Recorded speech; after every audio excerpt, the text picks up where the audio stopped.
They say love makes you blind, but what they don't tell you is that sometimes love can make you volunteer for your own destruction. 8 years ago, I sat in a courtroom in downtown Toronto, a man who thought he understood loyalty. The air was heavy with perfume, cameras, and lies. My name was Marcus Dean, co-founder of Dean & Cole Holdings, a small investment firm I built with my best friend, Ethan Cole. He was the numbers genius, I was the strategist, and my wife, Elena, was the heart of it all.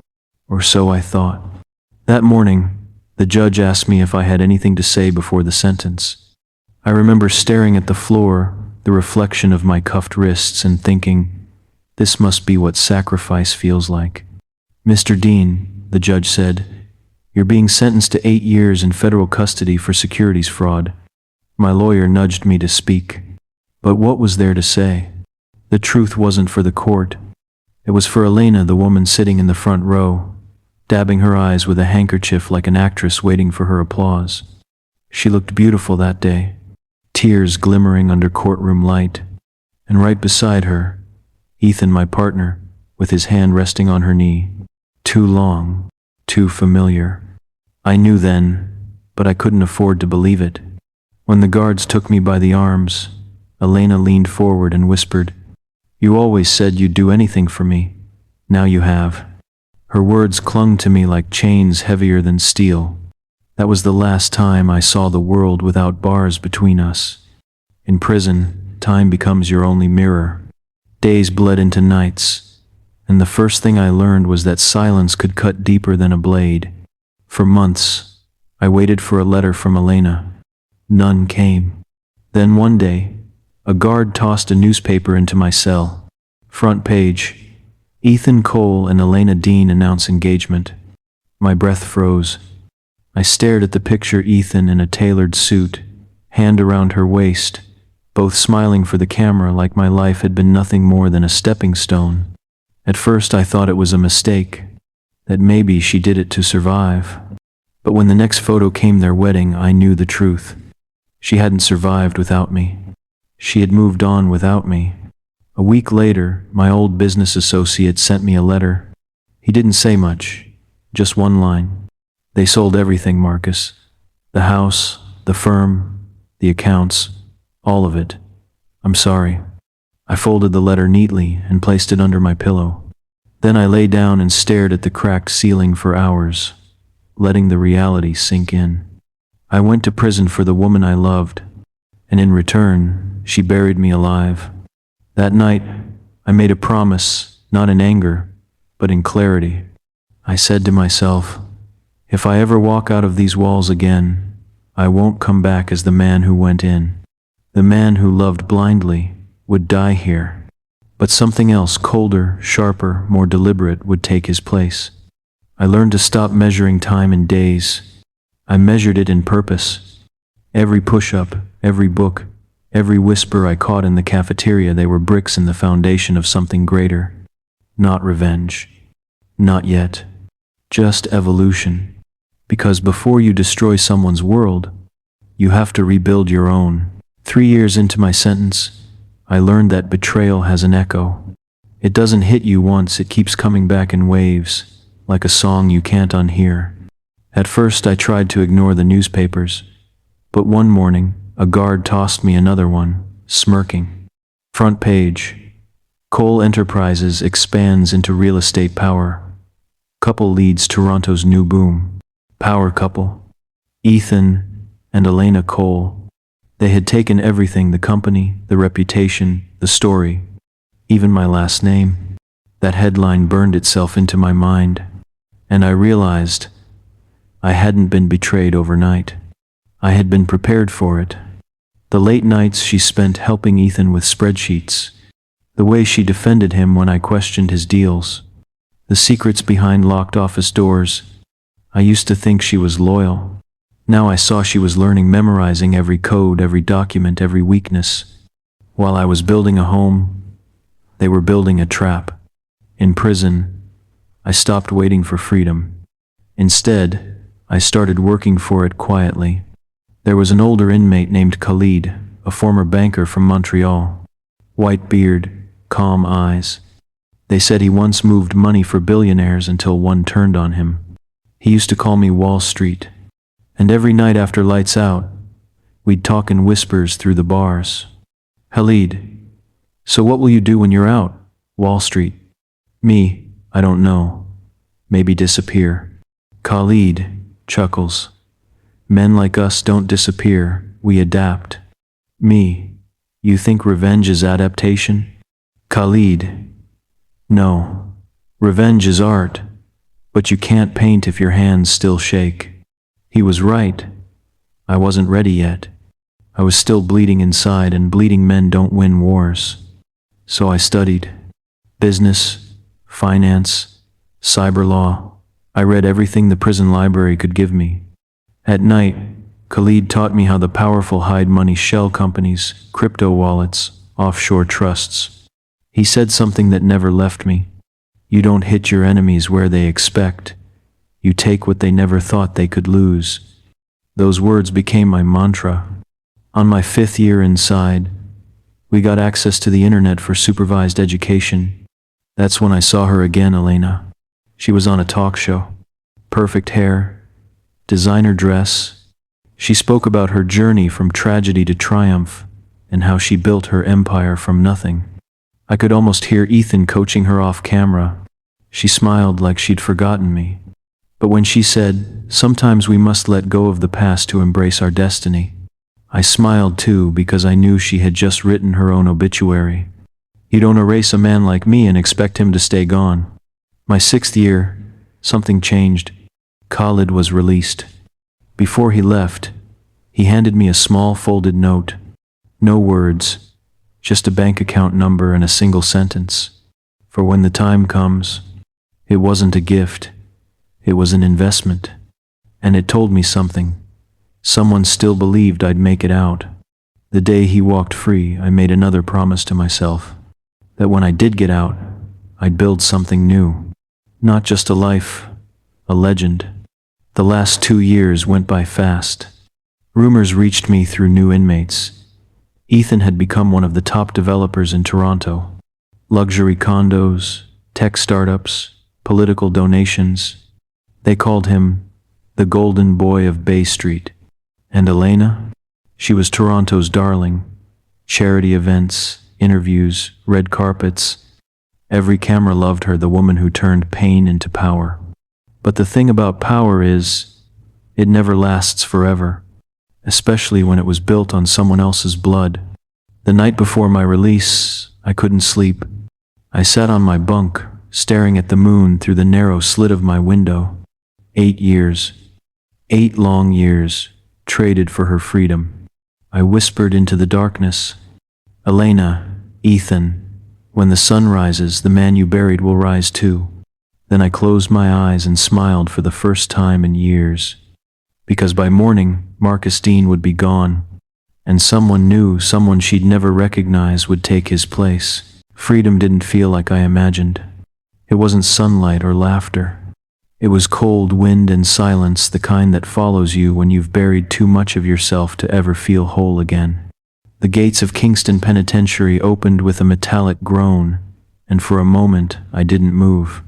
The guard looked at me and said, "You waiting for an invitation, Dean?" I stepped out. 8 years behind me.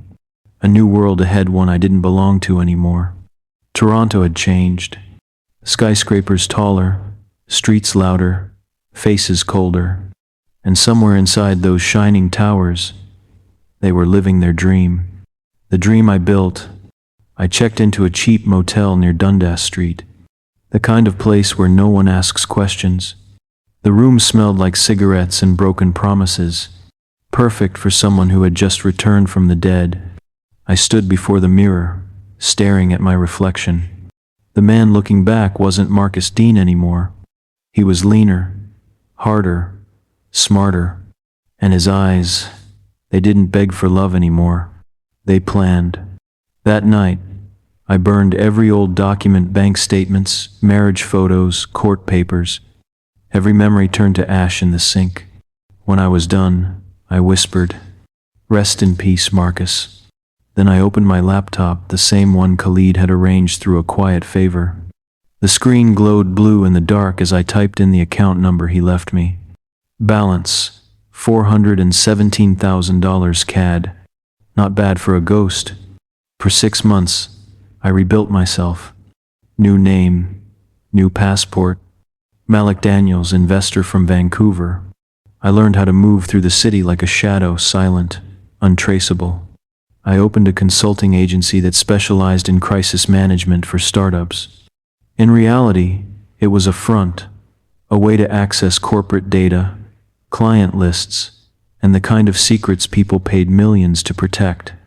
Every night, I studied Ethan and Elena. Their company had grown into a multi-million-dollar empire, Cole Developments. Their faces were everywhere, magazine covers, social media, charity galas. But I wasn't after fame. I was after flaws. I watched interviews, investor calls, financial filings, and then I founded a series of shell companies tied to offshore accounts, hidden under fake partners and digital smokescreens. Ethan was laundering money, the same kind of fraud he framed me for. Only now, he was doing it at scale. Poetic, isn't it? The same crime that destroyed me would be the one to destroy him. One night, I sat in a dim cafe near Queen Street, watching rain hit the window. Across from me sat Lena, my first recruit, a brilliant data analyst who thought I was just another consultant with connections. Lena, you sure about this client list? They're dangerous people. Me, so am I. Lena, you don't look dangerous. Me, smiles faintly. That's exactly why I win. With her help, I built a quiet network: hackers, brokers, ex-accountants. People society forgot. People like me. Each one played a role in the slow, surgical dismantling of Cole Enterprises. I didn't want chaos. I wanted collapse, quiet, systematic, and permanent. Then came the first test. Ethan was set to acquire a major property downtown, a $40 million deal. I leaked fake insider documents through one of his partners. By the time he realized, investors had pulled out, citing trust issues. The deal fell apart in 48 hours. Publicly, he blamed market volatility. Privately, he panicked. I watched him on a live stream, his smile tight, his eyes restless. He didn't know it yet, but the ghost he buried was whispering in his boardroom. A month later, I saw her again. Elena, at a gala for women in business, held at the Fairmont Royal York. She looked radiant, like sin wrapped in silk. Her laugh echoed across the hall, sharp and effortless. I stood in the corner, unnoticed, glass in hand. For a second, her eyes swept the room, and for the briefest moment, they met mine. Her smile faltered, just a flicker. Like her soul recognized something her mind refused to accept. She turned away quickly, but I caught it, that small tremor of fear. That was the moment I knew. I didn't just want revenge. I wanted her to feel the same helplessness I did in that courtroom. I wanted her to wake up every day wondering if the world she built was starting to rot from underneath. And it already was. When you spend years learning how a city breathes, you learn where it hides its lungs. Toronto breathes through transactions, favors, and the soft thud of closing deals. I began cutting off those breaths. Malik Daniels was a story I told the world. A polished consultant with an untroubled past and an appetite for clean growth. But inside that story I built a machine. Subtle, patient, legal where it mattered, surgical where it didn't. The first part of the machine was credibility. You can't topple an empire if nobody will listen when you say the truth. So I gave them a truth they wanted: charity, scholarships, and an advisory board filled with recognizable names. Bail Foundation became my face, a philanthropic arm that rescued companies from scandal. Investors loved it. Reporters loved it. People trusted it. Behind the curtain, Lena and the others were threading the needle. We didn't hack for headline drama. We moved money that mattered, exposed accounts that mattered, and leaked documents only when the facts were indisputable. Every leak was corroborated, every whistleblower positioned. We fed one reliable crumb at a time until the hounds scented blood. Ethan's downfall didn't look like vendetta, it looked like failure of competence.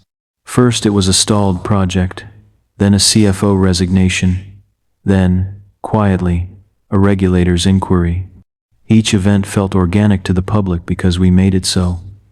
We simply nudged a few dominoes and let gravity do the rest. A late-night earnings call turned the tide. Ethan was on his polished stage, trying to reassure analysts. He answered with practiced lines, confident, bland, rehearsed.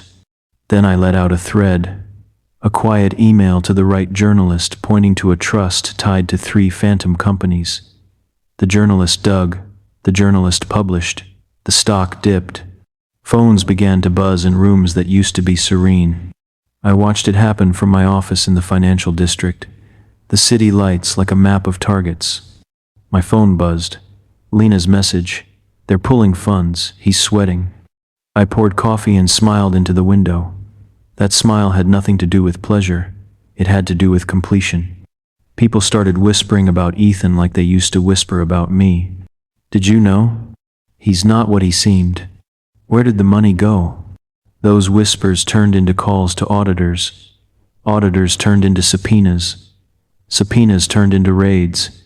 When the police finally came for the first of Ethan's companies, I stood in the crowd outside the building and let myself be small.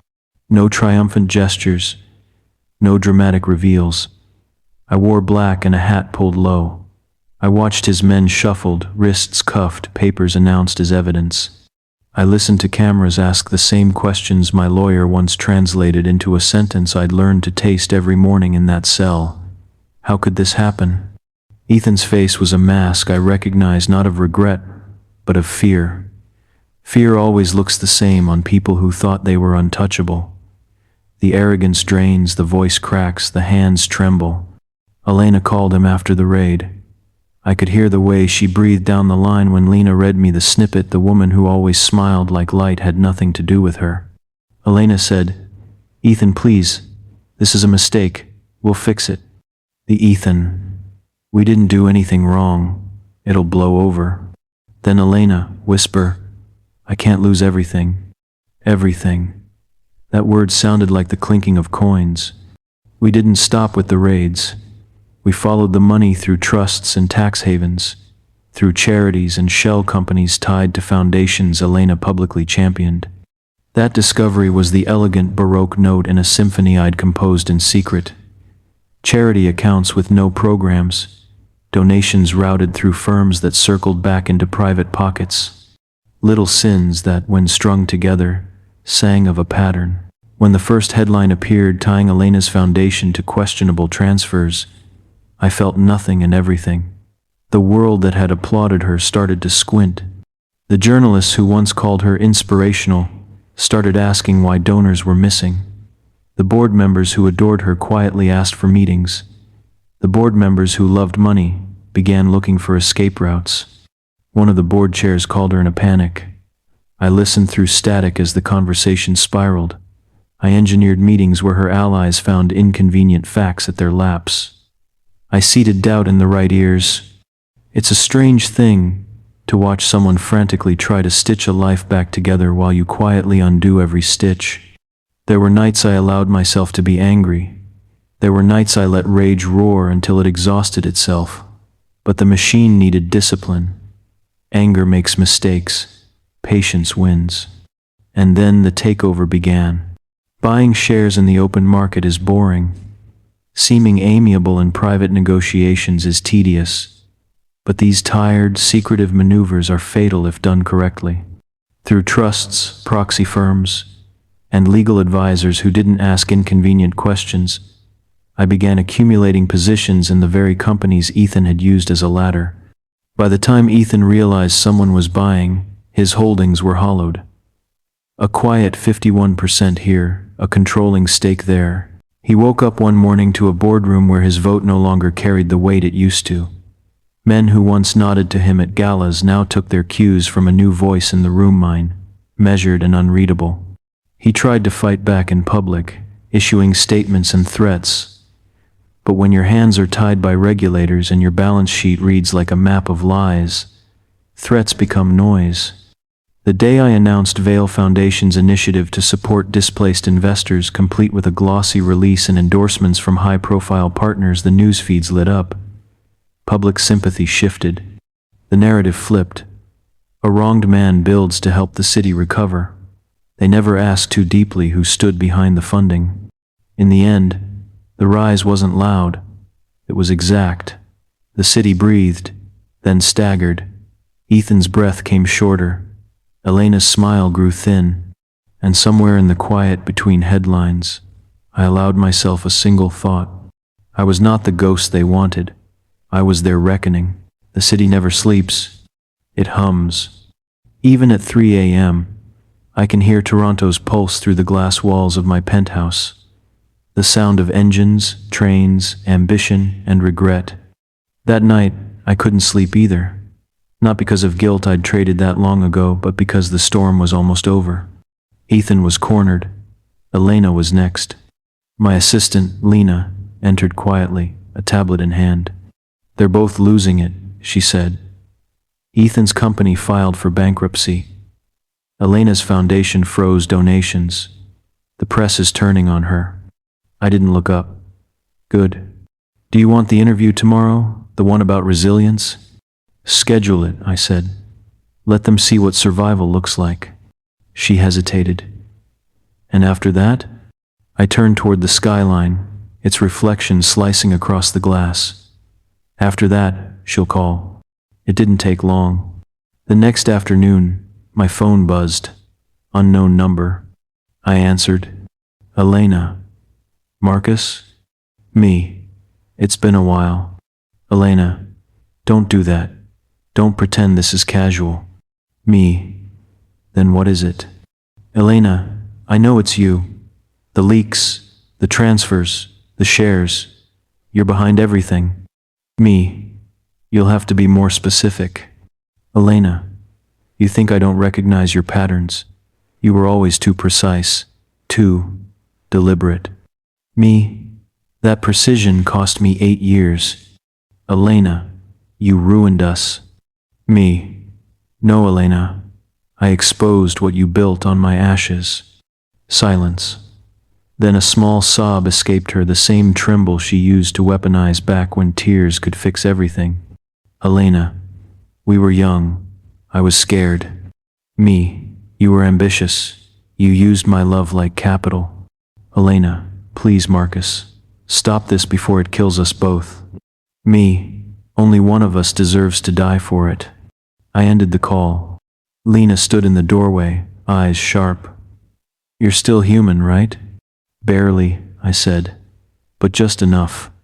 The next night was the gala, the same stage where, years ago, she'd smiled in front of cameras while I sat in a cell. Tonight, she'd face her own reflection under the same lights. I arrived late. Clean suit, no entourage. My name on the list is Malik Daniels, the investor everyone trusted. Inside, chandeliers burned like captured suns. Champagne shimmered. The rich performed their rituals, laughter too loud, smiles too white. Elena was on stage, trying to deliver a speech about resilience and rebuilding. Her voice cracked halfway through. Cameras caught it. The cracks were literal now, the tremor in her hand, the glisten of sweat against foundation. I watched from the back as her teleprompter glitched. Then the screens flickered. Numbers appeared, bank transfers, emails, signatures. Her signatures. The crowd gasped. Someone whispered, "Is this real?" Another, "That's fraud." Elena froze. Her lips parted, but no words came out. Her empire bled out in public. Security rushed, lights cut. Reporters shouted her name. I slipped out before anyone noticed me. The storm had arrived, and I was its architect. The next morning, headlines screamed, Ross Foundation scandal deepens. Former power couple under investigation. Anonymous insider leaks irrefutable evidence. By noon, Ethan was trending, the angry kind of trending. Photos of him shoving reporters, drunk and furious, filled every feed. By evening, Elena's lawyer announced her resignation for health reasons. By midnight, I stood over the city again, watching their world shrink to noise. That's when the buzzer rang. When I opened the door, she was there. No makeup, no glamour, just fear. Rain soaked her coat, and for the first time, she looked small. Elena, please, we need to talk. Me, you found me easily. Elena, you wanted me to. She stepped inside. Her eyes scanned the penthouse, cold, modern, minimal, like me. Elena, you've been planning this for years. Me, every minute. Elena, what do you want? Money? Apology? Me, neither. Elena, then what? Me, recognition. You never looked at me after I fell. Not once. You erased me like a name off a boardroom door. I wanted you to see what it feels like when your own name turns to ash. She flinched. Marcus, please, I loved you. I laughed quietly. You loved what I could give you. For a long time, we said nothing. The rain filled the silence. Then I handed her a folder, the same kind that had once carried my sentencing documents. Inside were property transfers, frozen accounts, and a single sheet. All assets of the Ross Foundation are now held by Vale Equity Trust. Her voice broke. You took everything. I stepped closer, voice low. No, Elena, I reclaimed what you stole. Tears traced her cheeks. You win. Are you happy now? I looked down, almost pitying her. Happiness was never part of the plan. She turned to leave, but paused at the door. You became what you hated. I whispered. No. I became what you created. The next morning, Toronto woke to a new headline. Vale Equity acquires Ross Capital. Reporters framed it as a redemption story, a man who rebuilt after betrayal. No one knew the blood beneath the blueprint. That afternoon, I sat at my desk, watching footage of Elena packing boxes into a taxi. She looked like a stranger. Lena entered, tablet in hand. It's over. I nodded. For them. She studied me. And for you? I took a long breath, staring at the skyline that once caged me. Maybe. She hesitated at the door. What now? I looked at the city lights blinking in rhythm with my pulse. Now I rest, but I don't forgive. That night I poured a drink, sat by the window and whispered to my reflection. You took my life. I took your legacy. Now we're even. The city's hum continued, distant, endless. Somewhere, far below, sirens wailed for someone else's disaster. And I realized that revenge doesn't end. It just learns to live quietly. I raised the glass, a toast to silence. To the ashes, I said. And the city drank with me.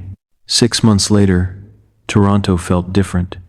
Maybe it was me that had changed, or maybe the city was finally moving on from the ghosts I made. The headlines had quieted. Ethan was gone, last I heard. He'd fled to Dubai, dodging lawsuits and reporters. Elena sold the mansion, vanished into some small suburb where cameras couldn't follow. The city that once worshipped them now whispered their names like curses.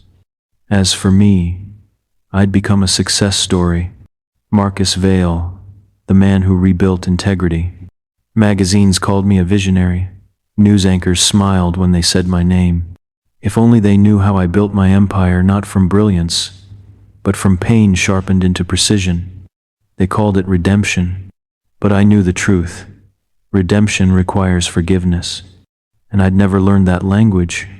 I spent most nights in my penthouse, lights dimmed, a drink in hand, watching the CN Tower pulse like a heartbeat against the sky. The view was perfect, cold and high, like justice. But sometimes, in the quiet hum of the city, I'd hear echoes. Laughter, Elena's voice, the way she'd say my name back when it meant something. And beneath it, Another sound, the hollow click of the prison cell that once closed behind me. Revenge is supposed to end with peace, but peace doesn't come to men who build their purpose out of fire. Lena stopped by less often now. I'd told her to take a break, she'd earned it. Still, one evening she came by unannounced, hair tied back, eyes softer than usual. She sat across from me, studying the untouched drink in my hand. Lena, you don't look like a man who won. Me. Winning is a myth. You just stop losing. Lena. And what happens after that? Me. You realize the silence is louder than the war. She sighed, glancing at the skyline. You know, I joined you because I believed in your cause, but I stayed because I thought maybe you'd stop before it broke you too. I looked up. Do I look broken? She met my eyes. No, you look empty. Her words cut deeper than I expected. When she left, I stood by the window again, watching her taillights fade into the wet streets below. For the first time in years, I wasn't sure what to do next. A few days later, a letter arrived. No return address, no markings, just my name handwritten. Inside was a photo. Elena and the kids, Lily and Noah, my kids. They were older now, teenagers, smiling, unaware of the wars fought in their names. On the back, a note in Elena's handwriting. They ask about you. I tell them you're alive. My hands shook for the first time in years. Alive, that was one word for it. But I wondered if she meant it as comfort or curse. I placed the photo on my desk, beside the glass of scotch, and stared at it until the edges blurred. The kids looked happy, truly happy. Maybe that was enough. Maybe that's what survival was supposed to look like. I didn't call. I didn't write back. I knew my presence would poison whatever peace they'd managed to build. But I whispered their names, one by one, like a prayer. Lily, Noah. Maybe they'd hear it in their dreams, a father's voice carried by the wind between towers. Weeks later, I visited the lakefront for the first time in years. The water shimmered like polished steel. Cold, reflective, honest.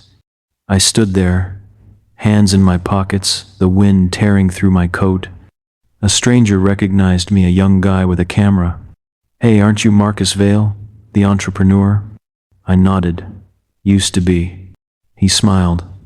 Man, you're a legend. You turned everything around after that case. You showed people what resilience looks like. I forced a small smile. Resilience, I repeated. Yeah, something like that.